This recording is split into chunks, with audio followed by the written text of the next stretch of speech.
in 45 minutes, but now staying safe online. We live so much of our lives now online, it's inevitable that we have to divulge some personal information in the process. But that doesn't mean we should be held hostage to unscrupulous scammers. My heart dropped. I can see the transactions coming out of my bank account, 5,000, 10,000. The horror, I got done up like a kipper, basically. In the last year, the UK has lost almost £500 million to internet scams.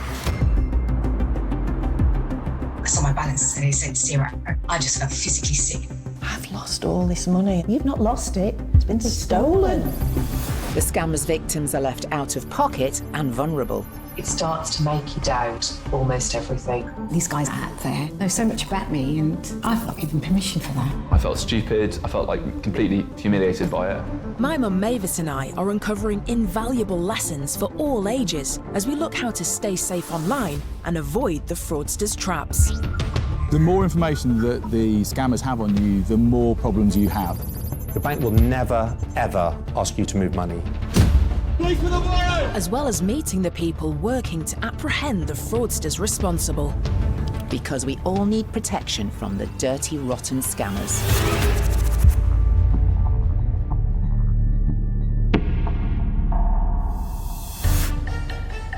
Coming up, how this man sensed a scam, but only once it was already too late.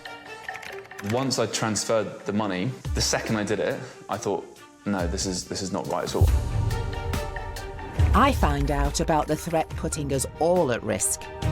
You can forget knife crime, drugs, guns, etc. You're more likely to be a victim of fraud than any other type of crime in the UK. And this woman is left stunned at how vulnerable her online security is. It fully hasn't sunk in, if I'm being completely honest, but yeah, it's definitely making my heart beat.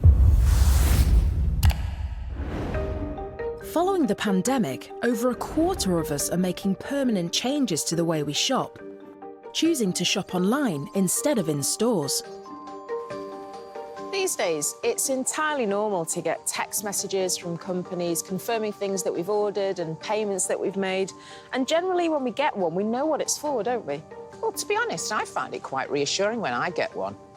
Sometimes it reminds me of what I've been ordering. The trouble is, though, Mum, there are particular scams out there that prey on people like you. Sorry, what do you mean by that? We're meeting someone who just sent a parcel. So when they received a text saying they needed to pay an extra delivery charge, they thought nothing of it, but it led to them losing thousands of pounds.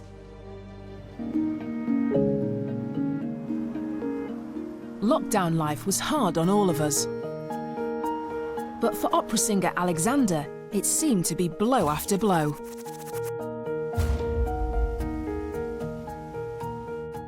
So tell us about what happened to you. I was meant to be doing a concert in Belgium, and I'd had to cancel it, so I'd sent the music I had with me back to Belgium so that someone else could have it instead and do the concert instead of me. And so I sent a parcel through Royal Mail. A few days later, I got a text from who I thought was Royal Mail saying, your parcel hasn't been delivered, you need to pay a £1.50 charge, otherwise it'll be sent back to you. I thought, OK, well, I sent a parcel the day before, so, you know, I've got to pay it. It's quite important that it gets there. So I clicked through the link, I got onto this website, which looks fairly genuine. I typed in my credit card number, my email address and my phone number to confirm it, and then as soon as I confirmed it, I had a parcel reference given to me. Which sounds normal. Which sounds normal, but I instantly cross-referenced it on the Royal Mail website on my laptop just to check whether it was legitimate, and it didn't come up as a registered. What made you do that? I can't say what it was, but it looked like the wrong combination of numbers and letters based on what I'd seen before. Just thought, looks a bit off, basically. So I thought, OK, well, I've been scammed. That's fine. I'll just cancel my card. Which is really on it, by the way. Do you know what I mean? Like, you checked it straight away, straight into the bank, cancelling your card. That's pretty reactive. I went straight to the bank. Wow. They just said, that's fine, we'll send you a new card. It'll reach you, 3 to 5 working days or whatever. At the time, I thought nothing more of it. And then a few days later, I had a call. It was the HSBC's official number. And a very well-spoken guy who introduced himself as Luke from the HSBC fraud team. He's like, I'm just calling because we saw that you cancelled your card recently and we think you've been the victim of some quite high-level fraud. And I was like, what do you mean by that? He said, well, basically spotted some weird activity going on your account subsequent to you cancelling your card. So a couple of payments have been attempted, £300 to Argos, a loan application of £7,000, I think it was. Can you confirm whether this is you? And I said, no, that's not me. And then I said, just confirm that you're definitely calling from HSBC. And he said, yeah, this is an 0345 number. It's an official government-issued number. It can't be faked. He completely, yeah. They're amazing actors, aren't they? Yeah, no, he just said, we're really worried about your account. If you're happy to do it, we need to transfer this money out and put it somewhere safe. And there was nothing in the tone of his voice at all which had any sort of sense of aggression or of forcing me into anything. I mean, I obviously wasn't thinking straight at this point, but I was worried about my money, basically, and he played me against myself, as it were. The scammer convinced Alexander to log into his account and start transferring his money into what he called an adjustment account. But I was thinking, I've already avoided the scam. I've avoided the text scam. Yeah. I'm now protecting yourself. Protecting myself, and this guy's helping me. Once you put your trust in someone like that, you're in. And it took a long time for him to get my trust. It was about half an hour, you know, we were speaking, but once he got it, like, it's very difficult to get yourself out of it again. Yeah. And once I transferred the money, the second I did it, I thought, no, this is not right at all. I just knew, I just saw it leave my account, and I thought, hang on a sec. Yeah. You would never be asked to do that. I can't see where it's gone. I actually walked to the branch again while I had him on the phone, said to them, have you guys called me? Because I was still kind of clinging to the hope that maybe it was actually from the bank. Yeah. And they said, put the phone down as a scam. How much money was it, It was Alex? £8,500. Oh, goodness me. And this is during a time of the pandemic, Yeah. where money's tight anyway. Yeah, yeah. And that is a huge chunk of money. Absolutely. I was pretty distressed at that point. Unfortunately for Alexander, following their investigation, his bank did not refund his money.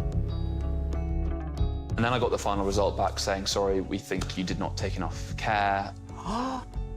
You know, what impact has it had on you? What did that money mean? Well, it made me very nervous about everything, basically, for several months.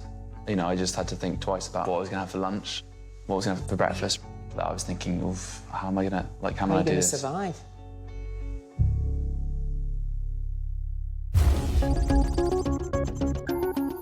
Our team of ethical hackers will investigate Alexander's case. They know the places to look that we don't, to find out how he may be exposed online and vulnerable to scammers, and to see what he needs to do to make himself safe in future.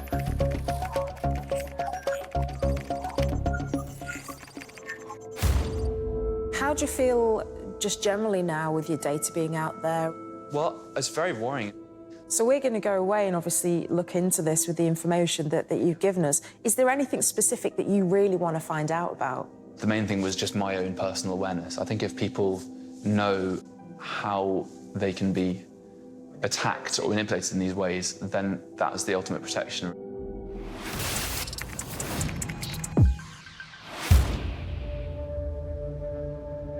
We hear so many cases like Alexander's, where someone responds to a legitimate-looking text message that they later discover to be a fake. And sadly, it leads them to being scammed. And these so-called phishing attacks are on the rise. Google reported they are blocking over 600 million malicious emails every day. But I still don't really understand all the phrases and technical words that people use to describe scams. Luckily, tech expert Dan Sodergren is on hand to help me get to grips with it all. Tell me a little bit about, is it phishing and vishing and smishing? Yeah, it all sounds very similar, but what are they? But they are different, yeah. So you imagine, phishing, so the idea of phishing, the idea that you would then try to find fish. Well, similar principle here. So phishing is when you use a voice bit, so someone phones you up. A traditional phishing is when you use email to try to get people's details, and then smishing is just SMS text messaging, when they're trying to do the same thing. So they are phishing for your details and from information back from you. When we spoke to Alexander, he had received a text that seemed to be from the Royal Mail not long before he was contacted by the scammers pretending to be from his bank. It said he had to pay. because he was posting something abroad. Yeah. Would those two things have had anything to do with each other? Absolutely, they are exactly it. It's a correlation. So you start off with smishing, you then move on to the voice one, and then maybe some emailing stuff. The more they've got on you, and they usually work in teams as well. So the first one will do this. Because they know they can do that, they can find out the information for this bit, then they can do this bit. Now they've got your bank details, then they can talk to your bank. There's loads of things they can now do, and that's when you should start panicking, because that's the moment when they've got you. And this is the thing what I'm going to say for Alex's case. It is likely they've built up so much information that they're now in a position where they could do pretty much anything. So he's like, all that information's out there on him again. So do you think that they'll try again with him? They'll continue to try again with him until they've got everything they possibly can. Oh, gosh, that's a horrible feeling. Well, he's now in a stronger position because he can make sure he can protect himself. So, Dan, if we think our details are being sort of compromised by phishing and smishing, is there anything that we can do? It's a bit like saying, what would you do if you thought you'd lost your house key and your house key had your house address on it? You'd start thinking about changing the locks. And it's the same thing here. I would start looking at changing your passwords now. Dan, thank you very much for your advice.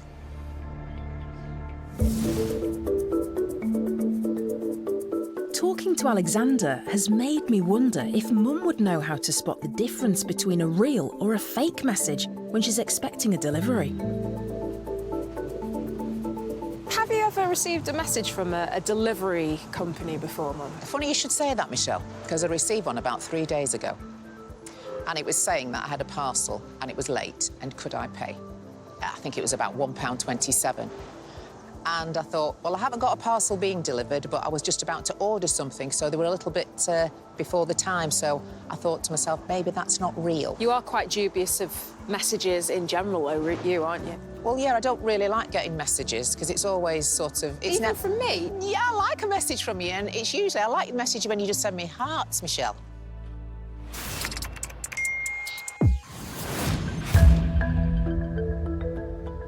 If only scammers just sent hearts. Unfortunately, though, it's not just text messages from scammers that we need to worry about when using our phones.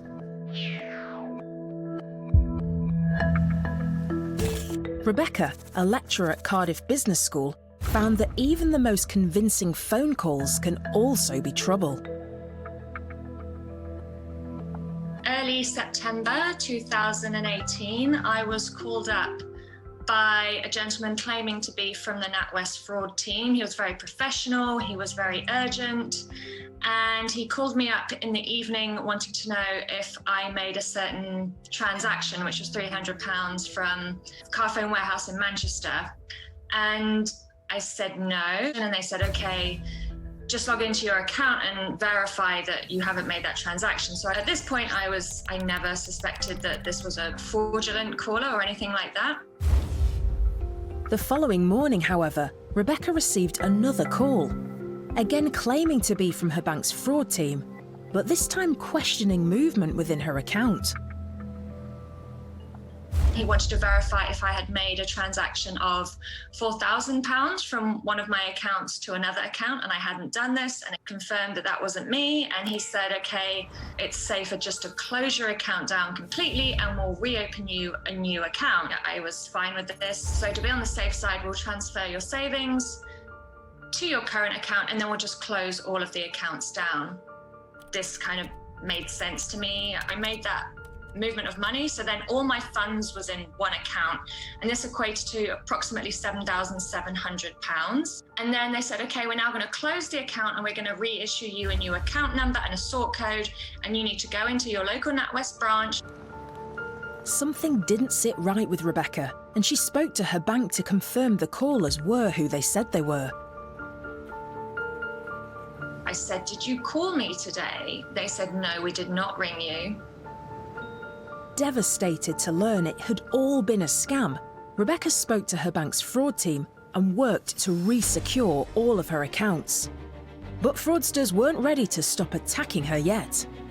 A few days after it happened, I had a bank statement, but it was quite clearly a fake bank statement. It happened again a few days later. I had a few text messages from the fraudsters, but claiming to be from NatWest. It kind of creeped me out because I was like, okay, this didn't make sense. I was like, you've literally got my overdraft, you've got my savings and my current account, like there's nothing left for you to take. Rebecca has refused to engage with the scammers again, and her bank have given her a full refund, plus interest for the money that was stolen. But the experience has left its scars. It was traumatizing. Like, I had a panic attack and I didn't feel safe. Didn't feel safe using technology. I had high anxiety, I wasn't sleeping. I was scared all the time. I didn't have any trust. I didn't like using my mobile phone. I didn't feel like any of it was secure. As a consequence, Rebecca has taken measures to protect herself in the future. I've basically completely spread all the money that I have. So rather than having everything in one place, it's now literally across 5 different bank accounts. It does make me feel a little bit safer. I just think I've got to do everything I can not to go through that again. So I just had to make as many easy, livable, doable changes. Rebecca is now confident her money is better protected, but she's still worried about what other information is out there that could be leaving her vulnerable. So at this point, what would be really useful is to identify my online footprint and, yeah, just to give me a bit of a steer on good practices I'm doing online or bad practices or things that I could do differently. I'd really love, a deep dive into my, online behaviour. That'd be really useful. I'd be really excited to see what they can find on me,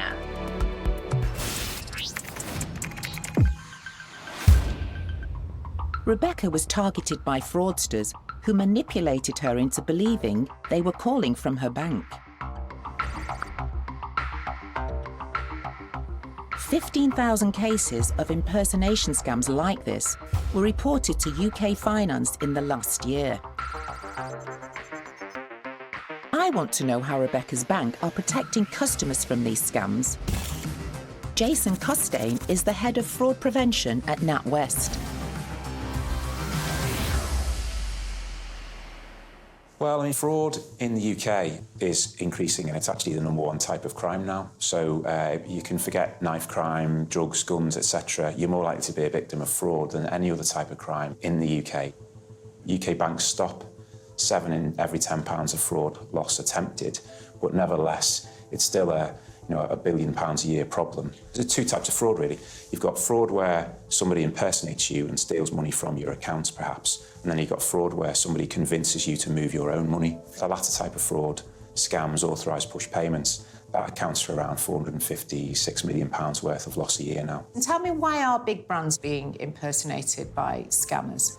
Well, I think primarily the criminals want to exert some pressure over the victim. Then the victim's more likely to have some brand recognition, but also then start to be concerned. We encourage our customers to access all of the communication that we send them via the mobile banking app, which they can do securely, so only they can log into it and our communications are there for them to see. In one of our cases, Rebecca, she was contacted and asked to move her money. Would a bank ever contact a client and say that they were going to move the money into a safe account? No, we might ask you to reset your password, we might want to replace a card that's been stolen, for example, but we would not ask you to move your money to a safe account. That's where it's probably closer to a spy novel than it is to actual life. In the case that you're referring to, I believe it was an unsolicited phone call from someone claiming to be from the bank's fraud team, and unfortunately the victim gave away all of their personal data and login details that allowed the criminals to take over their accounts. So in terms of the things people can do is just be cautious with that unexpected phone call. Put the phone down and break the link, phone back yourself. She realised she'd been scammed and she contacted the bank. What was the procedure? As soon as we get contacted by a customer, we will immediately take steps to protect the account. That will typically involve the customer changing the password and PINs so that nobody else can gain access to the account if that's what's happened. And also, if payments have left, we will straight away contact the beneficiary bank that the money's gone to put them on notice that they've just received what's effectively the proceeds of crime. And also, we'll never ask you to move your money to a safe account. Since Rebecca's been scammed, she now receives lots of fake letters How can she sort of find out if those are real? If you're contacted by a big organisation, you know, if you're not expecting contact and they're asking you to do something and they're putting you under some pressure, just take a moment to understand what they're asking you to do. There's usually grammatical errors in the letters, maybe the paper feels a bit different, or go through the mobile banking app and you'll be able to see what correspondence the bank might have recently sent you. Contact that independent organisation on a number that you know is genuine and talk to them about what's happening. The sad fact is, once you've been a victim of a scam, you're put on so-called suckers lists, your details remain in the hands of criminals. They will target you again. I mean, I feel really worried now about just cyber fraud. Is there any way you can make me feel a little bit better, or for anyone that's been a victim out there? Yeah, I mean, I'd say, thankfully, fraud is still really rare. And if you take some practical steps yourself, then you're unlikely to be a victim of fraud. It's as simple as that.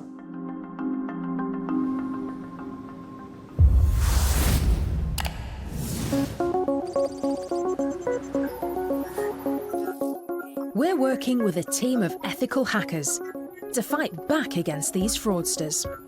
They know exactly where to look to find the information we don't want people to know. Alexander was contacted by scammers, pretending he owed international shipping fees on a parcel.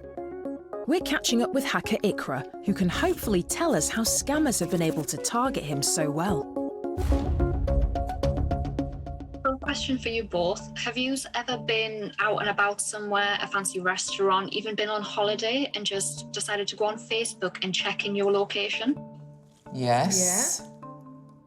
Well, with regards to Alex, what we did find was that he is someone who really likes to let us know where he's been, and he does it very frequently to the point where not only is it useful information to know where he is, but also where he isn't, and that can make him someone who can be exposed to real-life crime. So, for example, a burglar can look into his details, see where he is and see where he isn't, and then try to burgle his house. We just think when we're posting, oh, here I am having a nice holiday. No, you just sort of post it because you want the picture to look nice, you want the location, say, hey, here I am. Well, it's just second nature now, isn't it? This is the problem. Yeah, it's good to be aware of. Ikra, thank you. Thank you. No problem. We'll hear more about what Ikra and the team uncover later in the programme. Between making sure we aren't sharing too much information online and checking what other people and companies are sharing with us is actually real, it can all get a bit overwhelming. I want to know what Check's mum's doing to keep herself safe.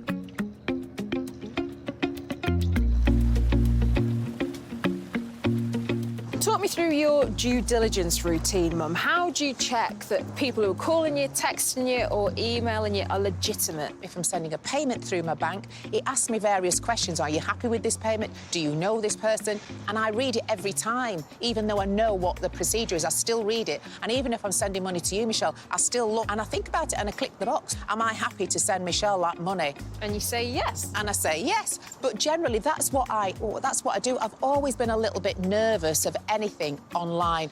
I definitely check things far more than I used to.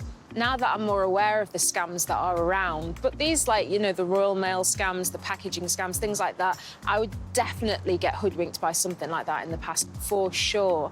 And even, you know, I like to have a chat on the phone, and if someone's being very nice and reassuring and sounding very convincing, I feel like I'm the type of person that previously could get taken in by that. Now, I'm very, very wary. But the only time I ever get chatty with anybody on the phone is when I ring them to sort a problem out that I know it's their fault. Maybe they've got my name down and say, don't ring her, she's hard work. I don't know.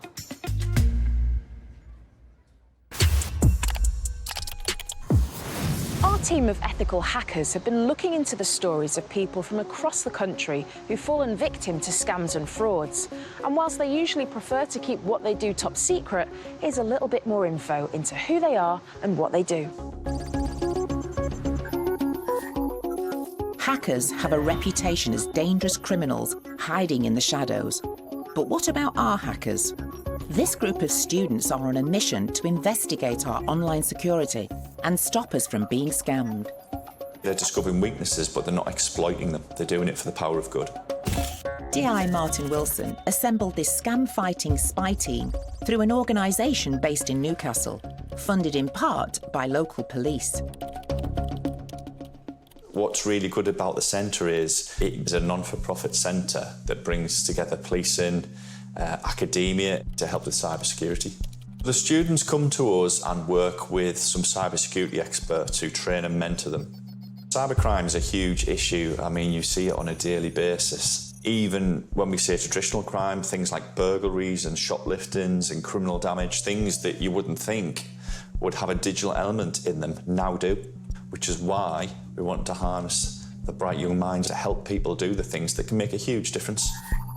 Martin now leads the Ethical Hackers, a group of some of the most talented students from local universities, as they delve into the scammer's mindset and discover areas where we're all vulnerable online.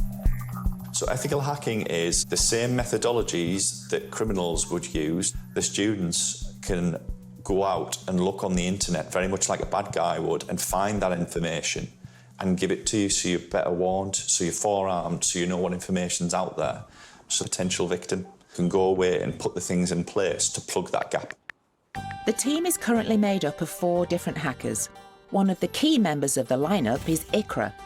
My name is Ikra and I'm graduating with a Master's in Computer Networks and Cybersecurity. I grew up as the internet was growing up, and so I have seen it sort of grow and transition to what it is now. And a lot of people are relying on technology now more than ever, and it's very easy to just get lost in the works a little bit, and not only are you seeing what you're doing on the internet, but so is almost everyone else. I think one of the fun parts of it is trying to think like a cybercriminal almost, because a cybercriminal will use anything about you against you, and that's sort of the main aim of what we're trying to achieve, to gather as much information as possible, but then relay it back to you so that you're aware and you're alert of what is out there about you. Matt is another member of the team who prides himself on knowing exactly what the hackers are looking for. If we are investigating a person first, we can try and match the way that they are going to be attacked. We have to think, what information is useful to us if we were malicious hackers? So what locations, what sites we're going to be looking at, who they are, who their family is, have they been in any recent password breaches that are out on the internet? Akib knows how critical this work can be for potential victims of fraud. You are discovering and you're learning the different methods of an attacker. So it is very satisfying in the sense that once the day is over, you've potentially helped someone from getting involved in something which could cause them a great deal of loss. And he is a master at spotting the mistakes that most of us are guilty of making, giving hackers all this insight into our lives. If you're not configuring your social media settings properly, you are leaking your information and you're sort of very public out there. You then involve others in the impact as well. So an attacker essentially takes this information and sort of uses it in a malicious sense. Hacker Ryan is a specialist in understanding how scammers can use information we willingly share on social media against us to steal our data and our money. Traditionally, they'd con you out your money in the street or whatever. Social engineering is almost like a digital con man in a way, and this can be done all completely anonymously online. I mean, sometimes you won't even know it's happening. It can be devastating. It all sounds quite scary, but Martin is confident that the work his team are doing is going to help us all tackle these scammers and stay safe online. But what's really, really important is that crime prevention element. Basics like a good single strong password, 2-factor authentication. But fundamentally, I think we have to recognise that we don't have all the answers. And what that means is coming up with new ideas and new ways of tackling things which are effective. And I believe that is one of the key ways in which we will keep our head afloat of this tsunami of cybercrime that's coming our way.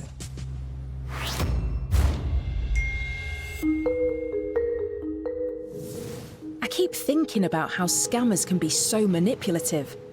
And I'm wondering if there's any particular areas or subjects for Mum and I where we may be more likely to believe a fraudster's story and fall victim to a scam. Would you say you have any soft spots? Is there a certain thing that just tugs at your heartstrings and would make you, you know, do something that you might regret later on? So anything to do with, you know, people that are struggling, children, you know, young children that are struggling, those type of areas really sort of get to me.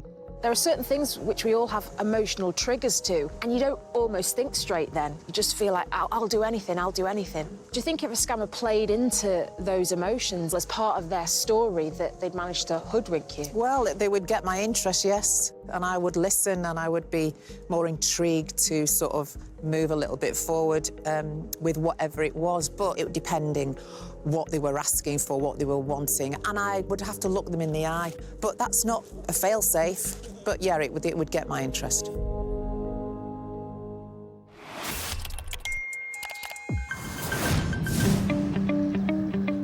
Alexander had successfully avoided one scam, but when fraudsters followed up with another attempt, they struck gold and stole £8,500 of his money. He's here to learn more about the scammer's tactics that led to him losing all this cash after he first received that seemingly innocent text sent by the fraudsters. It seems that the Royal Mail text that you received, unfortunately, is really common. Yeah. It's a type of scam called smishing, so it's when we receive text messages that seem plausible, but they're actually harvesting our information. So what we know is that often these texts are just the first part of the scam. Started off with the text message for a small amount of money to pay, which then led you down this warren where they took even more. In fact, the only time Royal Mail will ask for payment via email or text is when a customs fee is due, but in those cases, you'll also receive a grey fee to pay card. So just wait for that card. We've discovered some significant red flags used within the fraudster's language too. I know you mentioned it was someone called Luke. Yeah, he said his name was Luke, yeah. And he seemed helpful, didn't he? Yeah. He seemed concerned for my welfare. I bet he was. He was telling me to be aware of scammers. And this is it. This is, you know, part of the mirroring method, mirroring the communication that you might have with your bank to, again, mimic that real correspondence, stop any alarm bells ringing. It all feels completely normal. So the advice is to put the phone down and call back on a trusted number. This is even more critical. As our experts have warned, this won't be the last time criminals attempt to steal Alexander's money. As you've fallen victim to a scam previously, scammers will often make even more money by selling on your details to other scammers. A full profile on someone like yourself could actually earn a scammer around £500. And have you received any other kind of scam texts or calls or messages since this original Yeah, scam? tons, absolutely tons. The experience has just made me realise that any call, any text, just 99% chance that it's a scam, basically. It does get you like that, though, doesn't it, once you have been scammed?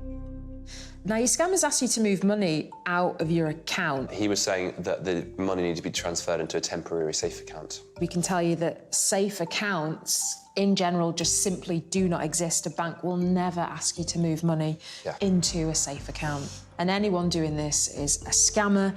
You start panicking and you take his side because he sounds nice and he sounds like he's on your side.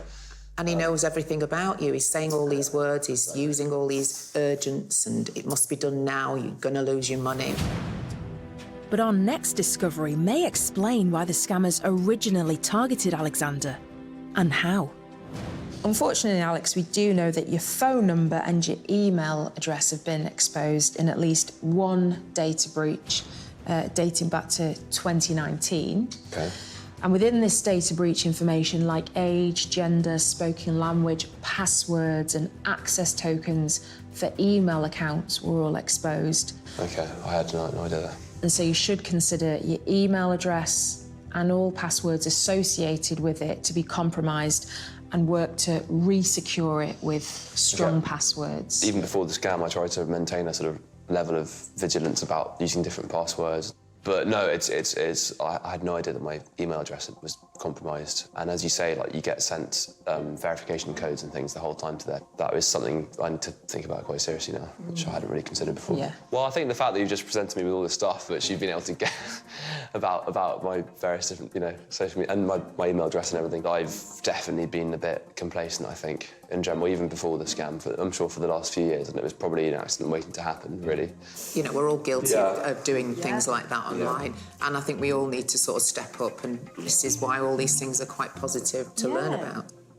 The amount of information scammers could access on Alexander has really struck a chord with him. But now that he knows just how much of his data is out there, he's feeling upbeat and determined to stop these scammers in their tracks. I think this has been a really useful experience. It makes you feel a bit naked, really. You know, you feel like you've lost all sense of privacy. I'm happy that I've been told now, rather than it being there without me knowing, because that's, you know, that's the worst thing, really. So yeah, I feel more armed, more equipped to be able to deal with things.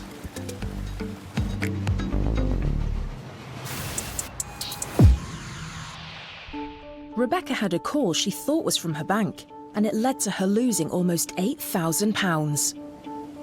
She was terrified about where scammers got her details from and worried about it happening again. But we've been looking into Rebecca's case with our team of ethical hackers. And now it's time to present her with all the information the hackers have found. When anybody gets scammed, it's not our fault. But hopefully through the information that we chat through today, it'll help you to become less of a target. And our first finding came to our hackers quickly. So when we began looking into your online presence, we quickly found your mobile phone number. But we do know that when your phone number is available publicly, that puts you at higher risk of being contacted by scammers and being the victim to one of their scams. And we believe this is probably the main reason that they got in contact with you. With this key data, Rebecca's scammers had all the information they needed to begin manipulating her out of her hard-earned money. We think the language used by scammers in your case may have been pivotal. You mentioned that they asked you to confirm things like your recent transactions, but our experts say that often scammers can ask for information like this, and they'll use words like confirm. And to us, especially when we're worried, it sounds like they already know the information, when often they don't. Yep, there's almost isn't time and space for you to be like, is this really how my bank would navigate this process? You feel like you're in a race against time. That's so true. My heart beats really fast just thinking about like that. Yeah, I mean, my heart's beating fast with yours because, you know, I can actually feel the sort of urgency that you must have been feeling. It's the loss of the money, but it's what it's done to your emotions as a human being, how they've almost violated you as a person, haven't they? They've been into your head, they've made you believe things, and you know, that's a horrible thing to do to somebody. Not only did Rebecca's scammers manipulate her, but they were also able to successfully exploit the data they found for her online, which goes some way to explaining how they were able to send fake bank statements to her home. Now, Rebecca, when you got in touch with us, you said you didn't think there was too much information online about you, and in particular, you said you didn't think anyone would have access to your home address. What I can tell you is that our ethical hackers did quite easily find your home address. Oh, wow. Quite surprised, and I guess a bit gutted that coupled with that, you know, they can also easily get my number. So quite quickly now we're getting a profile. So yeah, I guess the number with the address is, yeah, I need to clear up my background a bit, yeah. The thing is, once you've been scammed once, the likelihood of being scammed again is very high. I felt like I would be really kind of astute, I guess, to anything else moving forward. But yeah, I'm quite surprised you say that. Yeah. Honestly, I'm needing to make time in my diary just to sit down with, I guess, whatever information is in the folder, go through the different platforms that do have my number, that do have my address, and just make some calls, send some emails. I've really got to kind of tidy up. But Rebecca's data has been available to online criminals for longer than she may realise. What we can tell you is that your details have been involved in at least 3 data breaches. Wow. Starting from 2017. Unfortunately, in those data breaches is the one piece of information we're all desperate to keep safe. Now, we also found this exposed online and available publicly, so if you could just turn that white card over there.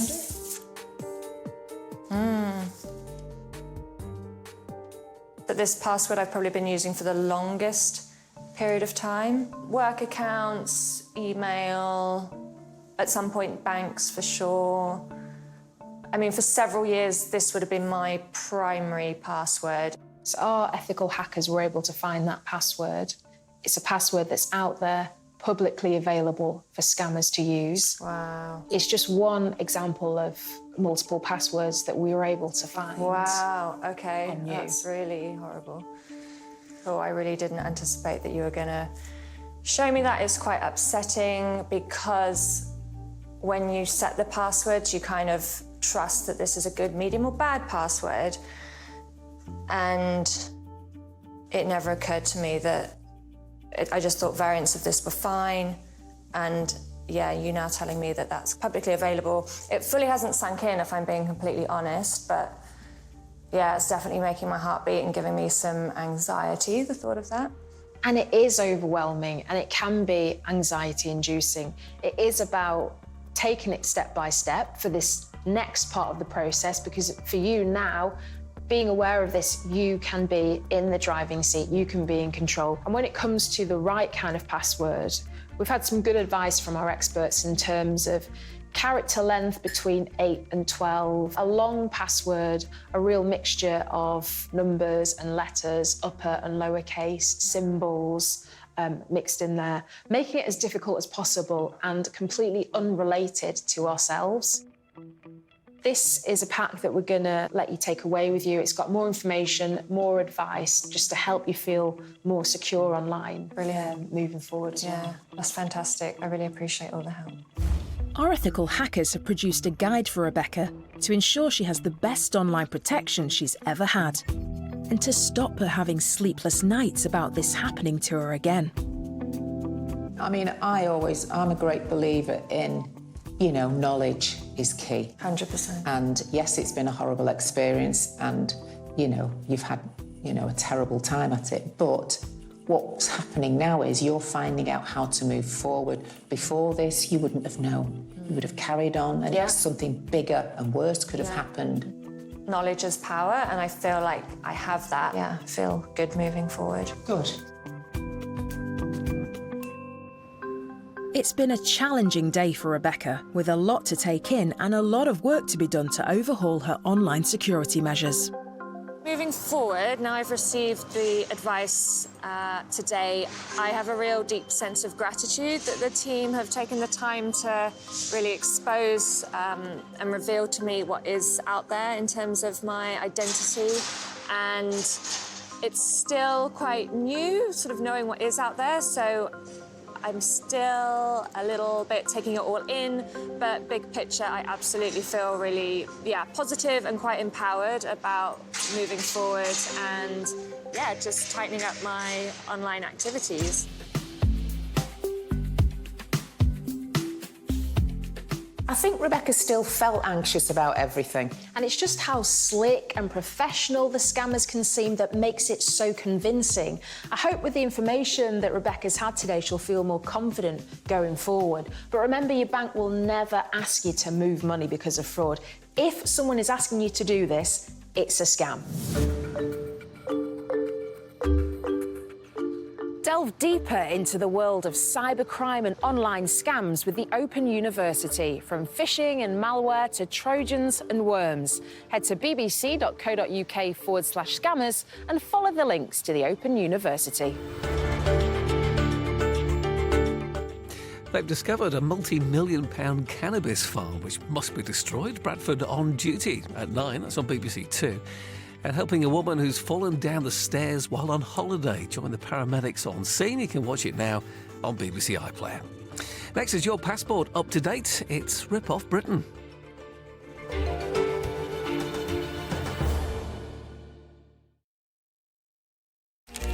Where did my parents come from?